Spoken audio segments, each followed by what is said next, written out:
Bismillahirrahmanirrahim. Assalamualaikum warahmatullahi wabarakatuh. Alhamdulillah, berjumpa kembali dengan channel Pena Guru PAI. Kita pada hari ini, anak-anak akan belajar materi tentang memahami Allah itu ada melalui pengamatan makhluk ciptaannya, yang merupakan materi mata pelajaran pendidikan agama Islam dan budi pekerti kelas 4 semester 1. Sebelum mulai belajar, marilah anak-anak sekalian kita berdoa kepada Allah Subhanahu wa taala. Semoga di masa pandemi ini kita dan keluarga kita senantiasa dalam lindungan Allah Subhanahu wa taala, serta kita semua diberikan kemudahan dalam pemahaman setiap pelajaran dan ilmu kita menjadi berkah dan bermanfaat. Mari kita angkat kedua tangan kita dan tundukkan kepada kita. Bismillahirrahmanirrahim. Raditu billahi rabba wa bil islami dina wa bi Muhammadin nabiyya wa rasula. Rabbi zidni ilman warzuqni fahman.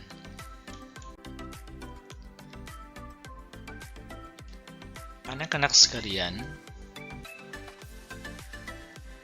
memahami keberadaan Allah ya, dengan ciptaan-ciptaannya yang ada di sekitarnya, berarti kita berbicara tentang keimanan kepada Allah Subhanahu wa taala yang merupakan bagian dari rukun iman yang pertama.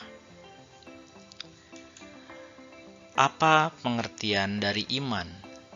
Iman secara bahasa artinya percaya atau membenarkan.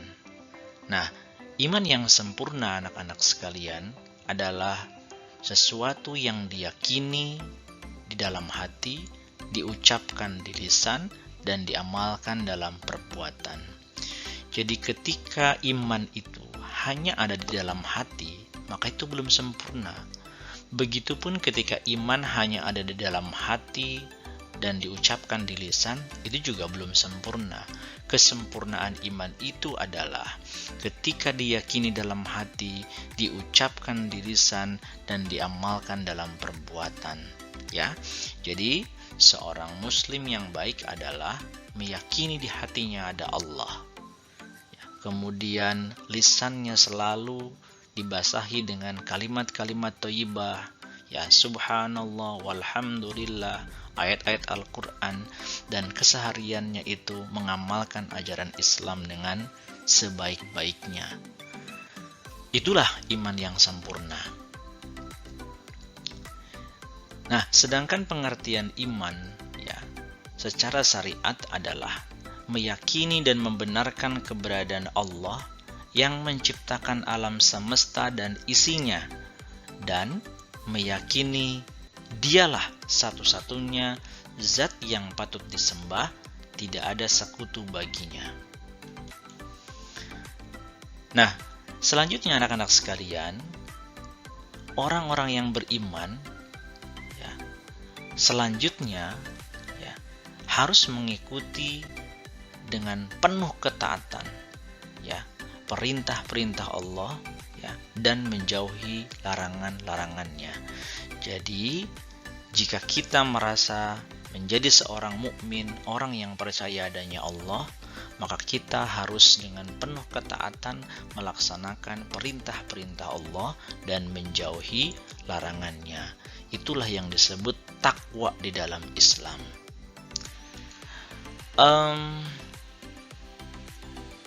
Dalil tentang keberadaan Allah Subhanahu wa taala sebagai zat yang patut disembah, zat yang menciptakan alam semesta ini, zat yang memiliki kesempurnaan. Salah satunya terdapat di dalam surah Al-Hasr ayat 23. A'udzu billahi minasyaitonir rajim. Bismillahirrahmanirrahim. Huwallahu alladzi la ilaha illa huwal malikul qudusus salamul mu'minul muhaiminul azizul jabbarul mutakabbir. Subhanallahi amma yusyrikun. Shadaqallahul azim.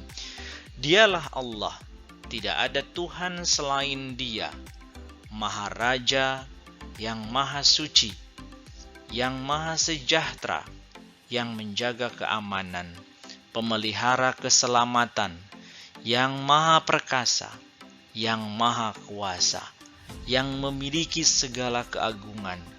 Maha suci Allah dari apa yang mereka persekutukan. Ya, itulah salah satu dalil nakli yang menyatakan keberadaan Allah yang maha agung.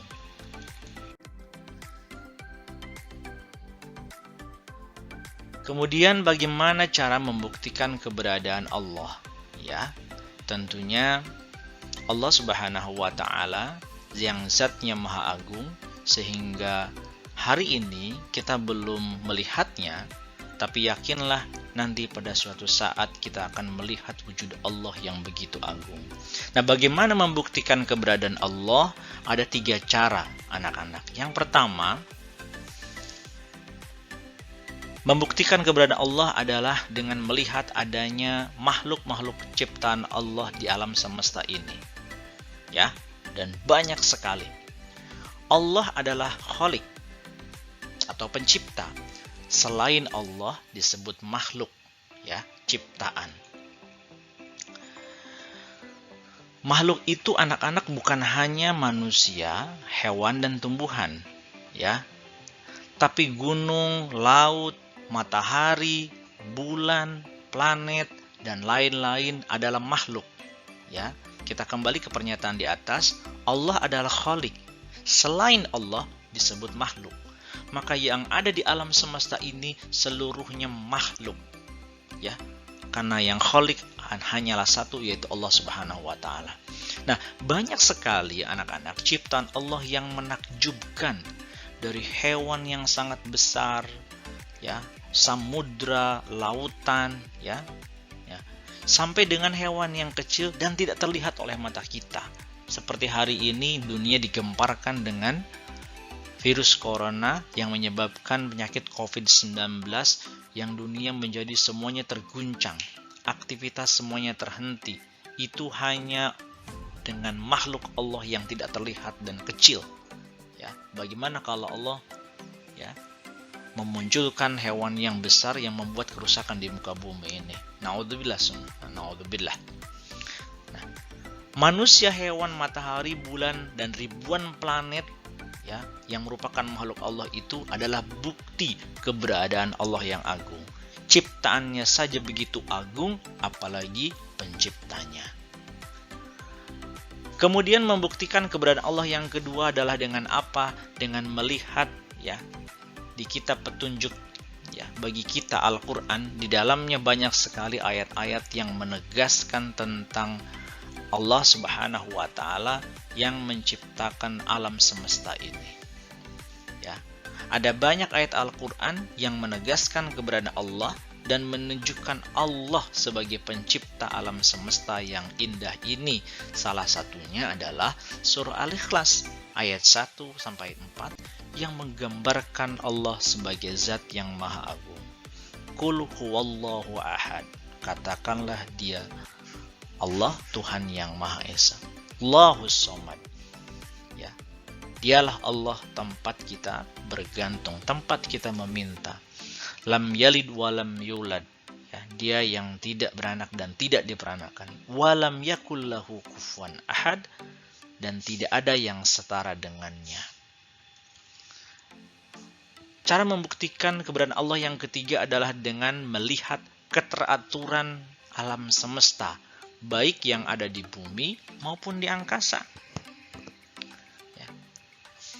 Semua keteraturan itu membuktikan bahwa semuanya ada dalam satu kendali, ada dalam satu kontrol, dan yang mengendalikan adalah Allah Subhanahu wa taala. Anak-anak silahkan lihatlah matahari dan bulan yang muncul dengan teratur, ya, setiap hari, setiap malam, ya, terbit, kemudian terbenam. Kemudian kita juga bisa melihat siklus air yang teratur. Kemudian perputaran matahari, bulan, dan planet-planet yang tetap dalam orbitnya. Tidak pernah ada yang keluar. Semuanya bergerak secara teratur di orbitnya. Ya. Banyak sekali keteraturan di alam semesta ini yang menegaskan keberadaan Allah Subhanahu wa Ta'ala, Tuhan yang patut disembah dan dijadikan sandaran.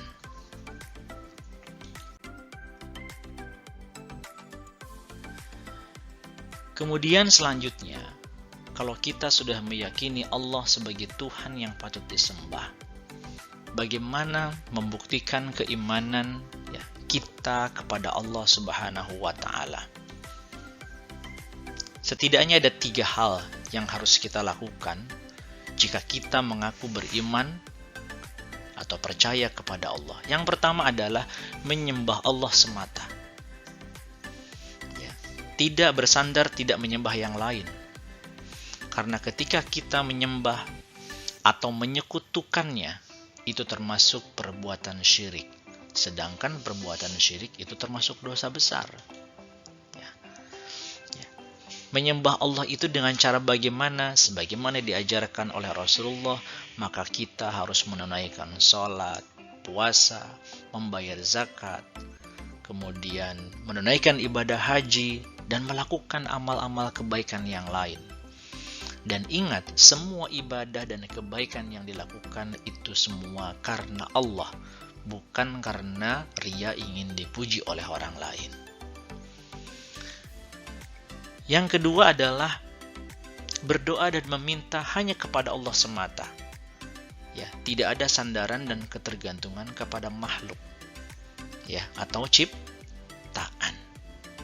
Jika kita punya keinginan, kita punya harapan, kita punya cita-cita, maka mintalah hanya kepada Allah. Jangan minta kepada yang lain. Kenapa kita tidak boleh meminta kepada yang lain atau kepada makhluk? Karena yakinlah anak-anak, Allah akan mengabulkan doa kita. Allah mendengar setiap permohonan kita. Dan jangan pernah menyandarkan keinginan kepada makhluk, karena kita pasti akan kecewa. Contohnya, kita mungkin sebagian ada yang meyakini seseorang dianggap hebat dan luar biasa. Tapi pasti dan yakin manusia yang kita agung-agungkan itu suatu saat pasti akan mati. Karena kematian adalah hak setiap makhluk. Kalau kita mengagungkan, misalnya percaya kepada pohon, yakinlah pohon itu akan tumbang. Jadi kalau kita menyandarkan sesuatu kepada makhluk, pasti kita akan kecewa. Maka sandarkanlah keinginan, kemudian harapan kita hanya kepada Allah Subhanahu wa Ta'ala, dan yakinlah Allah mendengar dan akan mengabulkan doa kita. Kemudian yang ketiga, salah satu pembuktian kita iman kepada Allah dengan apa? Dengan menjaga kelestarian lingkungan. Allah telah menciptakan alam semesta ini untuk ruang hidup manusia. Maka kita yang hidup di dalamnya harus menjaganya. Setiap yang ada di alam merupakan ciptaan Allah, seperti hutan, lautan, danau, gunung. Maka sebagai tanda bukti keimanan kepada Allah, maka mari kita menjaga dan memelihara ciptaannya yang ada di alam semesta ini, yang memang diwariskan untuk kita dan cucu-cucu kita. Itulah anak-anak 3 cara membuktikan keimanan kepada Allah. Semoga kita semua dapat melakukan 3 hal ini dengan baik, sehingga kita menjadi hamba yang memang dicintai dan diharapkan oleh Allah Subhanahu wa Ta'ala. Demikianlah pembelajaran hari ini anak-anak, semoga dapat dipahami, bermanfaat, serta dapat menambah keimanan dan ketakwaan kita kepada Allah Subhanahu wa Ta'ala sebagai Sang Khalik, pencipta yang menciptakan alam semesta raya ini. Mari kita tutup perjumpaan ini dengan membaca doa penutup majelis. Sampai jumpa di video berikutnya. Bismillahirrahmanirrahim. Subhanakallahumma wa bihamdika asyhadu an la ilaha illa anta astaghfiruka wa atubu ilaik. Terima kasih. Wassalamualaikum warahmatullahi wabarakatuh.